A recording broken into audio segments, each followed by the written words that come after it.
자, 오늘 제목은 모든 유혹을 이기신 예수 그리스도입니다. 누가복음 4장 1절에 보면 예수님께서 성령의 충만함을 입어 요단강에서 돌아오사, 이전에 나왔던 얘기가 뭐죠? 족보 바로 앞전에 예수님이 요단강에서 세례를 받으시는 그 이야기가 나왔었죠. 그러니까 이어지는 내용이라고 생각하시면 돼요. 요단강에서 돌아오사 광야에서 40일 동안 성령에게 이끌리시며 마귀에게 시험을 받으시더라. 이 모든 날에 아무것도 잡수시지 아니하시니 날수가 다함에 줄이신지라 라는 말씀이 나옵니다.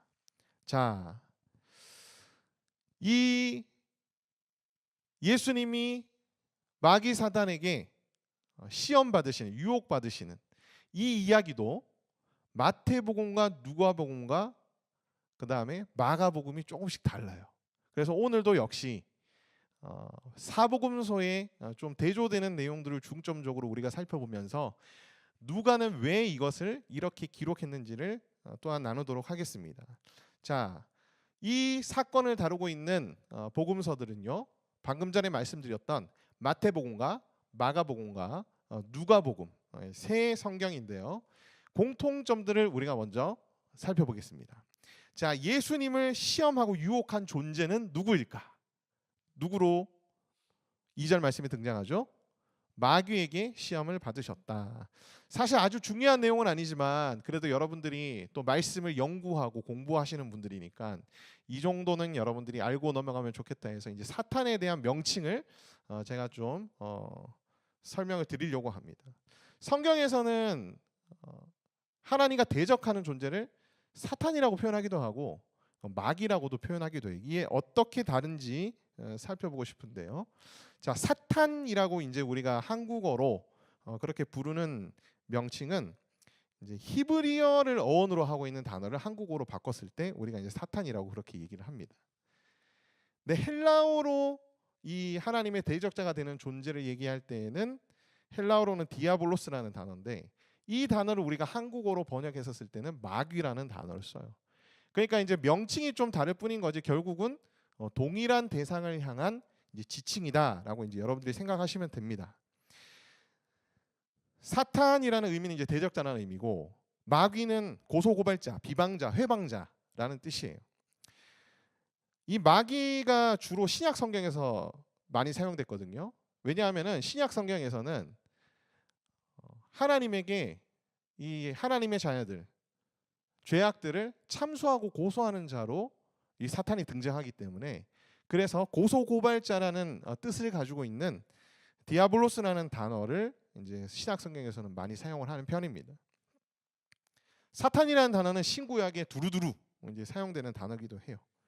그래서 요한계시록 12장 9절에 보면 이 마귀와 사탄이 동일한 존재라는 것을 알 수 있는 구절이 나오는데, 옛뱀 곧 마귀라고도 하고 사탄이라고도 하며 온 천하를 꿰는 자라라는 기록이 있습니다. 그래서 마귀가 곧 이제 사탄이다 여러분들이 생각하시면 되고요. 마귀에게 속한 악한 영들을 성경에서는 뭐라고 부르냐면 귀신들이라고 부릅니다.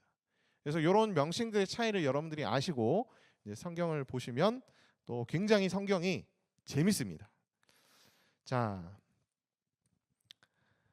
또 두 번째 공통점이 뭐냐면은 이 사건이 성령 하나님에 의해서 주도적으로 일어난 사건이라는 거예요.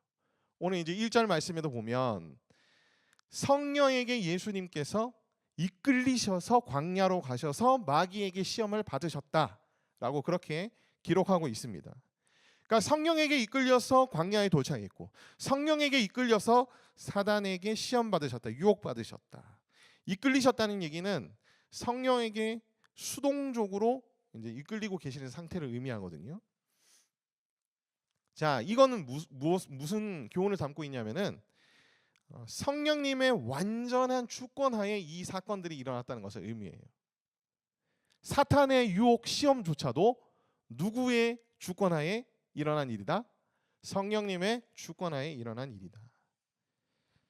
주가 이끄신 것이기 때문에 광야에서도 예수님은 버티고 유혹도 이기실 수 있으셨다. 예수님은 또 성령 충만하셨기 때문에. 이 성령 충만이라는 단어가 4장 1절 앞부분에 딱 등장해요. 이따가 차이점에 대해서 살펴보겠지만은 예수님이 성령의 충만함을 입어라는 이 표현이 다른 복음서에는 없습니다. 누가에만 나와요.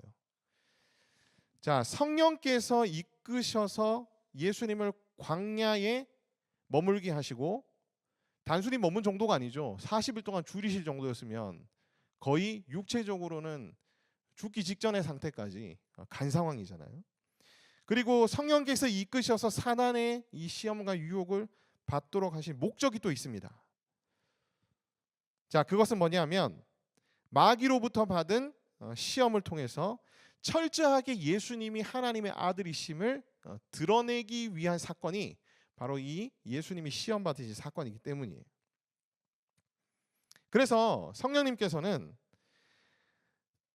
아주 특별한 목적을 위해서 예수님을 광야로 이끄셨습니다. 그리고 사단으로부터 시험을 받도록 하나님께서 또한 이끄셨어요. 그리고 예수님은 그 하나님의 목적하신 바를 결국은 어떻게 하셨죠? 다 이루셨습니다. 여기서 우리에게 시사하는 바가 굉장히 크죠. 하나님은 자신의 어떠한 큰 목적을, 특별한 목적을 이루시기 위해서 우리를 어떻게 하시죠? 광야로 내모실 때도 있습니다. 성령에 이끌린다고 해서 항상 좋은 길만 가는 건 아니에요. 성령에 이끌려서 광야로 갈 수도 있어요. 성령에 이끌려서 하나님의 유혹을 받을 수도 있습니다. 우리 역시 마찬가지로 하나님의 큰 섭리 안에서 또 하나님의 목적을 이루기 위해서 때로는 광야에 내몰리기도 하고, 또 사단의 어떤 시험 가운데 우리가 유혹을 받기도 하죠. 그렇지만 예수님께서 이 시험에서 승리하신 사건을 통해서 우리는 도전받습니다. 그렇죠? 우리도 어떻게 할 수 있다? 이길 수 있다. 승리할 수 있다. 광야에 내몰리더라도, 사단의 시험과 유혹을 당할지라도 나를 통해서 하나님의 뜻이 이 땅 위에 이루어질 수 있다라는 그런 소망을 가지고 우리가 광야로 나아가야 되는 거죠. 그런 소망을 가지고 시험을 받아야 하는 거죠.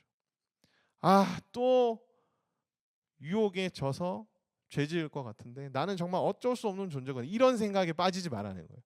그런 패배감에 빠지고 그런 부정적인 생각에 빠지지 말고, 우리가 비록 단번에 그 유혹을 예수님처럼 승리하지 못했다 할지라도 결국은 하나님께서 이 일을 통해서 목적하신 바를 나로 하여금 성취하게 하실 거야.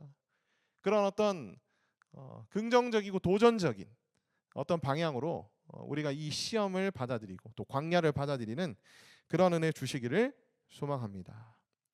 그래서 내가 광야로 내몰려도 유혹을 받아도 하나님의 영원하신 뜻을 이 땅에 이루기 위한 성령의 이끌림이기 때문에 그 자체가 엄청난 영적인 의미가 있는 거예요. 그래서 여러분, 광야에서 버텨내고 유혹과 여러분들이 끊임없이 싸워 나가시기를 바랍니다. 아멘. 힘내세요, 여러분.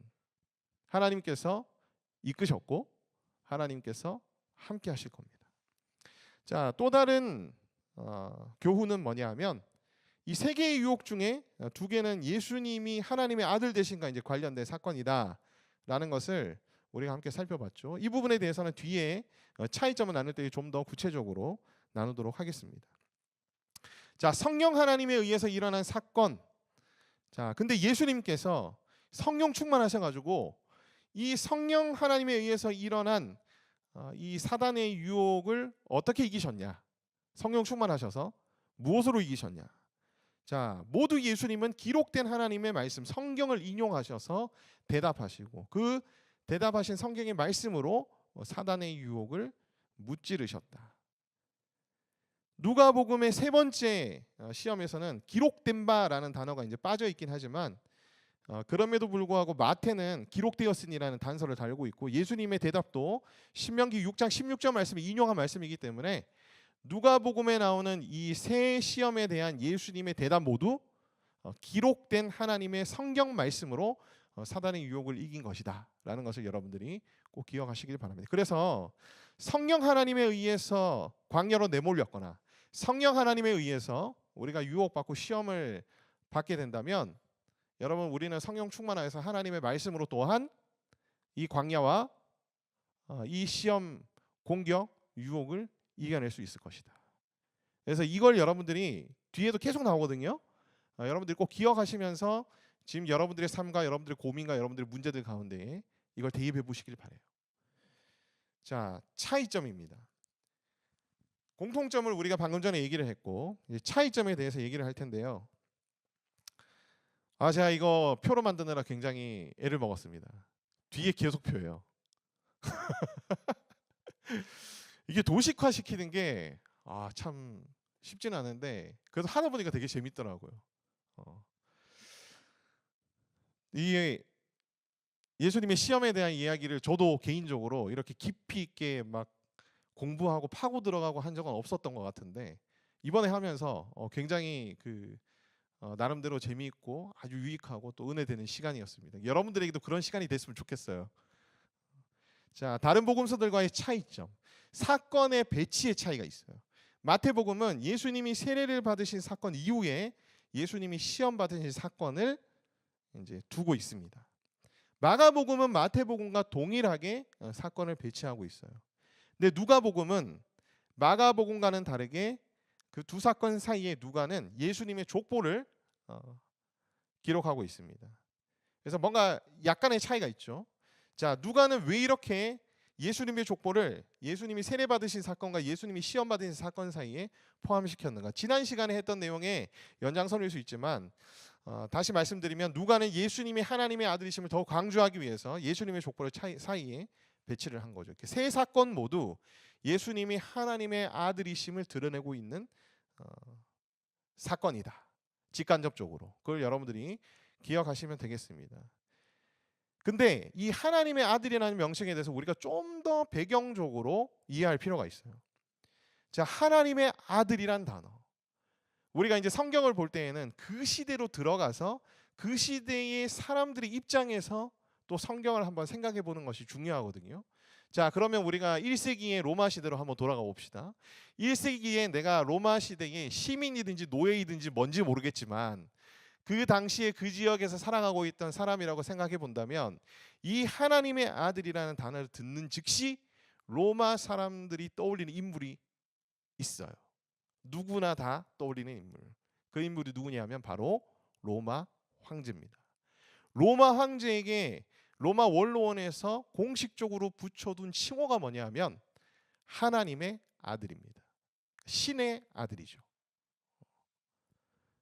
그러니까 이 당시 사람들은 하나님의 아들, 신의 아들이라고 얘기하면은 다 누구를 떠올리냐면은 바로 로마 황제를 떠올렸어요. 근데 누가가 지금 계속 강조를 하고 있잖아요. 이 사건의 배치들을 누가가 아주 절묘하게 배치를 하면서 지금 계속 강조하는 바가 뭐라고 말씀드렸죠? 예수님이 하나님의 아들이에요. 예수님의 하나님의 아들입니다. 예수님이 하나님의 아들이에요라는 걸 계속 강조하고 있어요. 이 말은 1세기 당시에 로마 사람들에게 그리고 헬라파 그리스도인뿐만 아니라 로마 제국에 살아가고 있었던 유대파 그리스도인들에게까지도 어떤 메시지로 들려졌냐 하면은 로마 황제가 아니라 예수님만이 신적인 존재이자 인간이신 그러니까 참 하나님이시자 참 사람이신 동시에 온 땅을 다스리는 통치자이다. 로마 황제가 아니라 누가? 예수님만이. 이 누가복음은 특별히 이방인들을 위해서 적혀진 성경이라고 그랬어요. 그 독자들이 대부분 다 로마 제국에 흩어져서 살고 있었던 이방인들이었습니다. 로마 사람들이었습니다. 로마 노예들이었어요. 그러니까 이 누가가 계속 하나님의 아들을 강조하는 목적이 분명히 여러분들이 읽히지 않을까라는 생각이 듭니다. 자, 또 다른 차이점을 여러분에게 설명드리면 아까도 말씀드렸다시피 성령의 충만함을 입어라는 표현이 누가복음에만 등장합니다. 자, 마태복음에는 성령에게 이끌리어 마귀에게 시험을 받으러라고 이제 그렇게만 기록이 돼 있고 마가복음 역시 성령이 곧 예수를 광야로 몰아내신지라라고 이제 표현이 돼 있고 누가복음 4장 1절에만 성령의 충만함을 입어 40일 동안 성령에게 이끌리어라는 표현이 있어요. 자, 성령의 충만함을 예수님께서 입으셔서 광야로 이끌림을 당하셨고 사탄의 시험을 받으셨다라고 누가 기록한 목적은 뭘까? 굳이 왜 누가가 이렇게 기록한 것일까?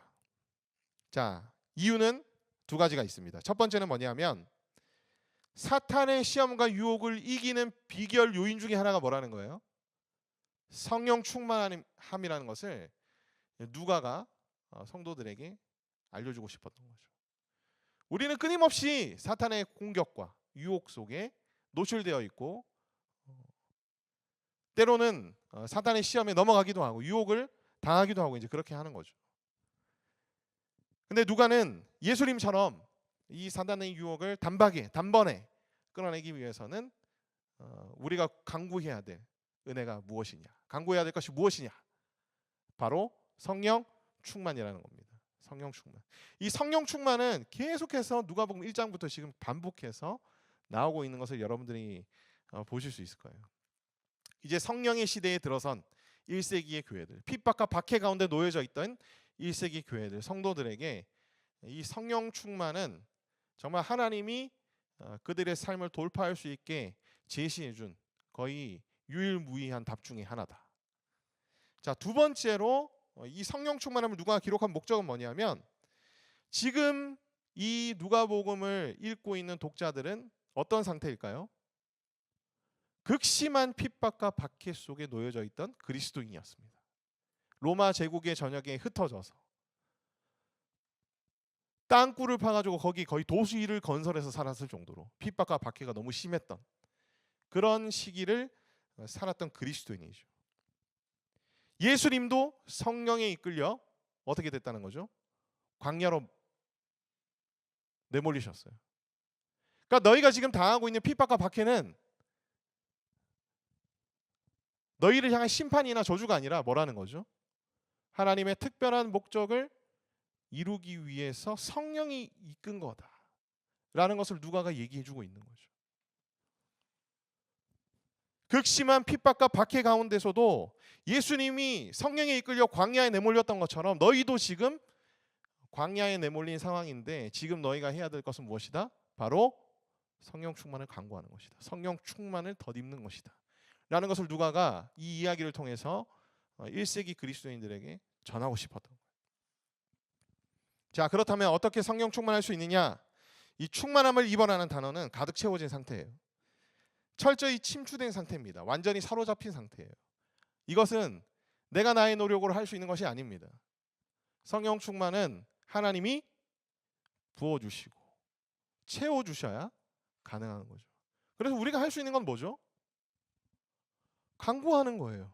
사모하는 겁니다. 기도하는 거죠.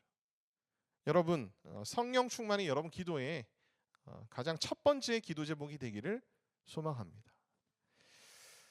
사탄의 유혹과 광야를 극복하는 비결, 요건, 우리가 이제 앞서서 쭉 살펴봤는데 두 가지였어요. 하나는 뭐죠? 성령 충만, 방금 나왔던 성령 충만이고, 또 하나는 예수님께서 하나님의 기록된 말씀으로 사단의 유혹을 이겨내셨던 것처럼 이 사단의 유혹과 광야를 극복하는 요건은 바로 하나님의 말씀, 성경이다. 이 두 가지가 다 우리에게 겸비될 때에 여러분 광야 같은 삶 속에서 또 끊임없이 사단의 유혹과 공격을 받는 상황 속에서도 여러분들이 너끈히 이겨내며 예수님처럼 승리하게 될 줄 믿습니다. 자, 이어서 또 다른 차이점을 함께 살펴볼 텐데요. 자, 마태복음에서 예수님이 받으신 시험의 순서와 누가복음에서 예수님이 받으신 시험의 순서가 좀 달라요. 자, 마태복음에서는 첫 번째 시험이 돌들로 떡덩이가 되게 하라라는 유혹이었고, 두 번째 시험은 성전 꼭대기에서 뛰어내리라라는 유혹이었고, 세 번째는 높은 산에 올라가서 내게 엎드려 경배하며 이 천하만국의 모든 권세와 영광을 다 너에게 주겠다라는 유혹이었는데, 마가복음은 단 2절이기 때문에 이런 시험의 구체적인 내용을 기록하고 있지는 않습니다. 근데 이제 누가복음으로 넘어오면은 이 누가복음에서는 마태복음에서 제시됐던 두 번째 시험이 누가복음에서는 세 번째 시험이고요. 그 다음에 마태복음에서 제시됐던 세 번째 시험은 누가복음의 두 번째 시험으로 기록되어 있습니다. 자, 원래 순서적으로 어떤 시험이 먼저인지는 우리는 알 수 없어요. 누가 바꿨는지는 알 수는 없지만 어쨌든 누가가 지금 이렇게 마태복음의 순서를 따르지 않고 뭔가 바꿔서 지금 하고 있다는 얘기는 목적이 있다는 얘기죠. 거기에 의도성이 있기 때문에 이렇게 바꾸고 있는 걸 거예요. 자, 누가는 성전에서의 예수님의 승리를 가장 절정으로 제시하고 싶었던 것 같아요. 많은 성경 해석학자들이 그렇게 견해를 밝힙니다. 자, 성전에서 예수님이 이 사단의 유혹을 이기심으로 하나님께서 계획하셨던 구속 사역을 예수님께서 이제 공생의 기간 중에 진행하시고 완성하시고 이제 성취하게 된 것이다. 그 부분을 누가는 강조하고 싶었던 것 같아요. 이 세 번째 시험, 누가복음에서의 세 번째 시험에 대해서는 제가 이따가 그 말씀 본문을 보면서 다시 설명을 드리도록 하겠습니다. 대제사장으로서의 예수님, 영원한 희생제물로서의 예수님의 구속 사역을 강조하기 위해서 누가는 성전에서의 시험을 예수님의 시험 중에서도 가장 클라이막스, 절정으로 두고 있는 것이다 라고 여러분들이 생각하시면 될 것 같아요. 자, 이제 구체적으로 첫 번째 시험, 두 번째 시험, 이제 세 번째 시험을 우리가 살펴보도록 하겠습니다. 자, 누가복음 4장 3절 4절 말씀이 이제 첫 번째 시험입니다. 마귀가 이르되 내가 만일 하나님의 아들이거든. 그러니까 이제 꼬드겨도 항상 이렇게 꼬드겨요. 네가 하나님의 아들 맞지?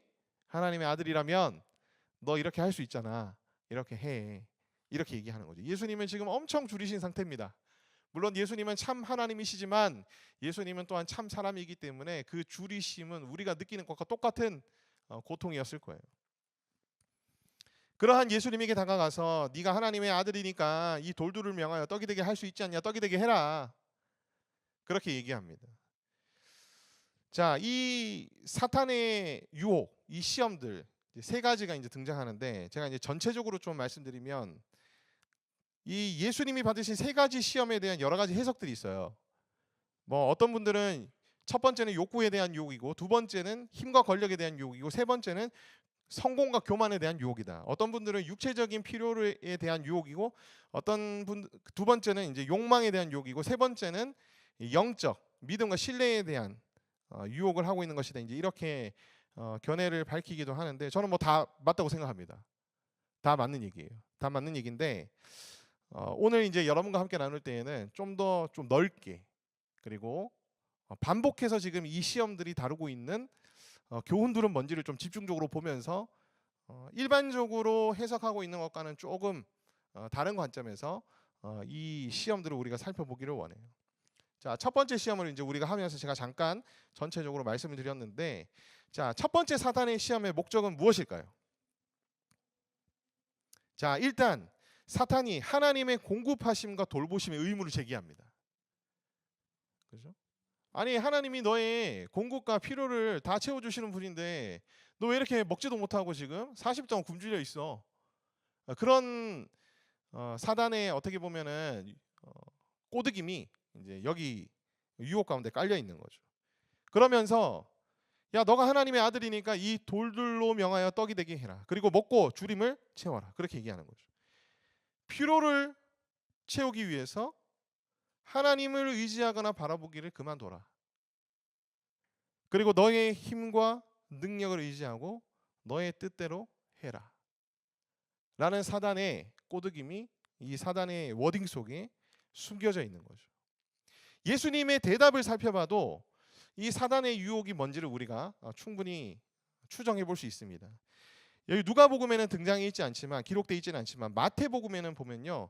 사람이 떡으로만 살 것이 아니라 하였느니라 이어서 하나님의 입으로 나오는 모든 말씀으로 살 것이니라까지가 마태복음에는 기록이 되어 있어요.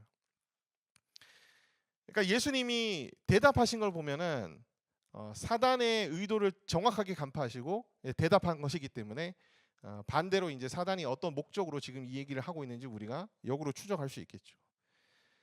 자, 예수님은 하나님의 말씀으로 살아야 된다라고 그렇게 얘기하셨고 요한복음 4장 3절에 보면 예수님이 또 이렇게 얘기합니다. 나의 양식은 나 보내신 이의 뜻을 행하며 그 일을 온전히 이루는 이것이니라 라고 말씀하세요.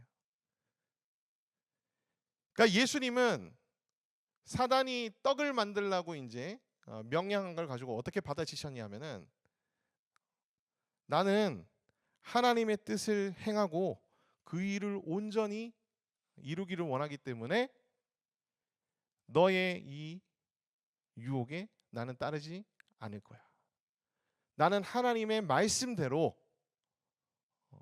내가 살아갈 것이기 때문에, 따를 것이기 때문에 너의 얘기대로 내가 이 돌을 떡이 되게 하지 않을 거야 라고 대답하신 거죠. 사단이 실질적으로는 하나님의 아들이여근이라고 말하지만은 결국은 예수님으로 하여금 성부 하나님을 버리고 하나님의 아들이란 지위를 버리고 하나님의 뜻대로 하지 말고 네 뜻대로 네 마음대로 해 라는 그런 사단의 유혹이 이 첫 번째 시험 가운데 담겨 있다라는 것을 여러분들이 기억하시기를 바랍니다. 그러니까 하나님을 버리라는 거예요. 하나님의 아들로서의 너의 지위를 버리라. 하나님의 뜻을 버려라. 그런 유혹의 내용입니다. 자, 두 번째로 한번 넘어가 보죠. 자, 두 번째로 마귀가 예수님을 이끌고 올라가서 순식간에 천하만국을 보이시며, 마태복음에는 지극히 높은 산이라는 그런 장소의 정확한 명칭이 포함되어 있습니다. 근데 누가복음에는 빠져 있어요. 왜냐하면은 이제 성전을 클라이막스로 삼기 위해서 성전보다 이제 더 크다는 어떤 장소적 개념을 누가는 일부러 누락한 것 같다라는 이제 학자들의 견해들이 많습니다. 자, 뭐 중요한 건 아니니까. 자, 근데 순식간에 천하만국을 보이시면 이 모든 권세와 영광을 내가 내게 주리라. 내가 만일 내게 절하면 다 내 것이 될 것이라. 지금 예수님은 세례를 받으시는 가운데에서 왕으로 등극하셨죠. 우리가 지난 시간에 예수님이 세례받는 그 사건의 의미들을 한번 살펴봤었습니다. 그 사건이 예수님이 왕으로서 이제 등극하는 어떤 의미도 가지고 있다라고 이제 함께 말씀을 드렸는데, 지금 그 일이 있고 나서 바로 이 뒤에요. 이 뒤에 사단이 이렇게 얘기하는 거예요. 나에게 절하면 이 모든 권세와 영광을 다 내게 줄게. 그러니까 너 왕이잖아.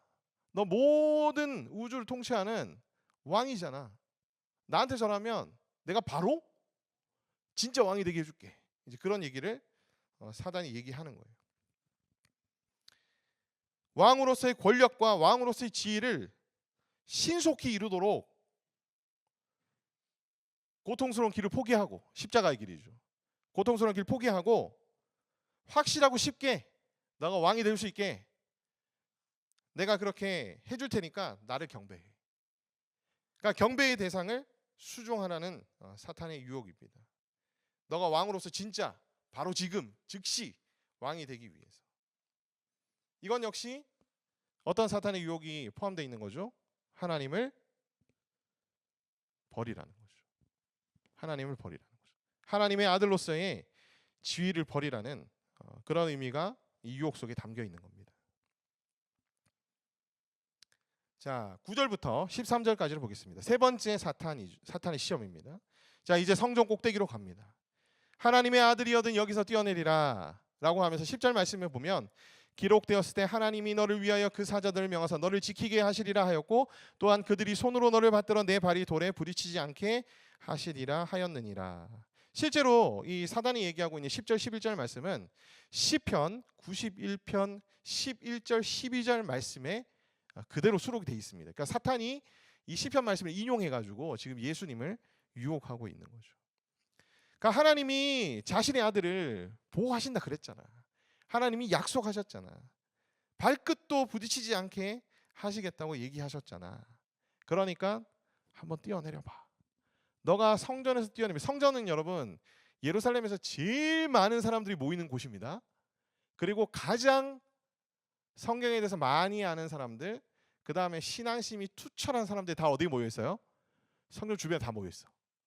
그러니까 여기서 예수님이 뛰어내리셔서 실제로 시편 말씀대로 발끝 하나 다치지 않는 기적이 일어나게 되면 많은 사람들이, 모든 사람들이 예수님을 어떻게 할까요?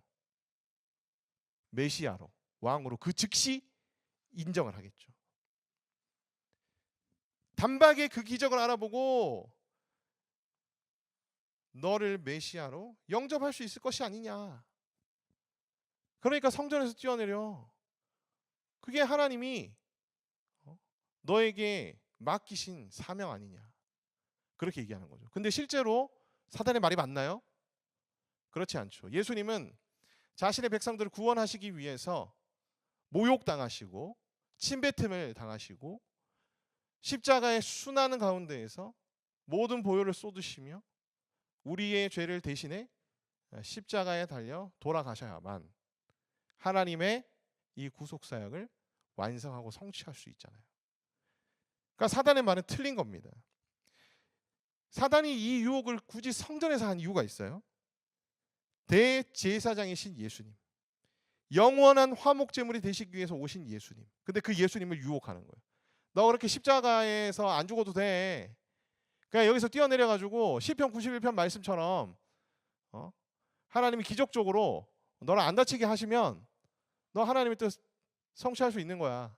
사람들이 다 너를 메시아로 알고 따를 거야. 이렇게 이제 유혹하는 거죠. 예수님이 그리스도이자 주로서 사역을 완수하기 위해서 하나님의 계획을 따르는 것보다는 훨씬 더 합리적으로 느껴지고 이성적이고 현실적인 방법인 것처럼 우리 눈에는 보입니다. 그렇게 우리를 유혹하는 거죠. 뭐하러 그렇게 어려운 길을 가니? 뭐하러 그렇게 복잡하게 그 길을 가려고 하니? 그러지 않아도 하나님이 말씀하신 그 말씀대로 너가 하면 단박에 너가 성취할 수 있을 텐데, 이룰 수 있을 텐데. 하나님의 구속 계획을 버리라고 사단은 지금 유혹하고 있는 겁니다. 이때 예수님이 말씀하시죠. 주 너의 하나님을 시험하지 말라. 예수님이 만약에 사단의 제안을 받아들이셔서 뛰어내린다면 그 자체가 이미 인류의 구속을 계획하신 하나님에 대한 예수님의 신뢰가 흔들리고 있었기 때문이라는 것을 오히려 반증해 줘 버리거든요. 흔들리니까 어떻게 하는 거예요? 뛰어내려서 한번 진짜 그렇게 되나 볼까? 왜냐하면 예수님은 자기 스스로도 발 안 다치게 할 수 있거든요. 하나님이 그렇게 안 하면 자기 능력으로 발 안 다치게 할 수도 있는 거니까. 그렇게 만약에 예수님께서 사탄의 제안을 받아서 뛰어낸다면 그 전제 자체가 이미 예수님이 하나님을 부정하고 있고 의심하고 있고 신뢰하고 있지 않다는 얘기가 돼버려요. 따라서 예수님은 이 사탄의 제안을 받아들이실 필요가 전혀 없으셨습니다. 예수님은 이미 하나님이 어떠하신 분이신지를 알고 하나님을 너무너무나 신뢰하고 믿고 있으셨기 때문에 전혀 예수님이 이 사단의 시험을 받아주실 필요가 없었죠. 그래서 예수님께서 이렇게 대답하는 거예요. 주 너의 하나님을 시험하지 말라. 결론적으로 좀 거시적인 관점에서 봤을 때 이 첫 번째 시험, 두 번째 시험, 세 번째 시험 모두 사단이 무엇을 지금 가지고 예수님에게 유혹하냐 하면 하나님을 버리라는 거예요. 하나님 뜻을 따를 필요가 없으니까 하나님 뜻도 버리라는 거예요. 하나님의 구속 계획도 너가 따를 필요가 없으니까 하나님 구속 계획도 버리라는 거예요. 그러니까 이 사단의 세 가지 유혹에 대한 총론입니다. 모든 시험이 공통적으로 하나님을 버리도록, 하나님을 따를 필요가 없도록, 하나님의 뜻을 버리도록 그렇게 유혹하는 시험이었다는 거예요. 자, 두 번째로 이 사단의 세 가지 유혹을 통해서 우리가 살펴볼 수 있는 것은 사단은요, 말씀을 이용하고 말씀을 왜곡시켜서 우리를 유혹한다는 것입니다. 이 세 가지 시험 모두에 사단이 유혹할 때마다 하나님의 말씀들을 가지고 왜곡시켜서 유혹해요. 근데 사단이 예수님을 유혹하는 방식은 동일하게 우리를 유혹할 때에도 쓰는 방식입니다. 그러니까 즉 우리를 유혹할 때에도 사단이 어떻게 유혹하냐 하면 말씀을 이용하면서 말씀을 왜곡시켜서 죄를 합리화시키고 정당화시키게끔 그렇게 우리로 하여금 범죄하게 만들어요. 오늘은 시간이 없어서 이 이슈에 대해서 말씀드릴 수는 없지만 동거에 대해서 얘기해 봅시다. 많은 그리스도인들이 믿음도 신실하다고 하는 그리스도인들이 동거에 대해서 찬성하면서 뭐라고 얘기하는 줄 알아요?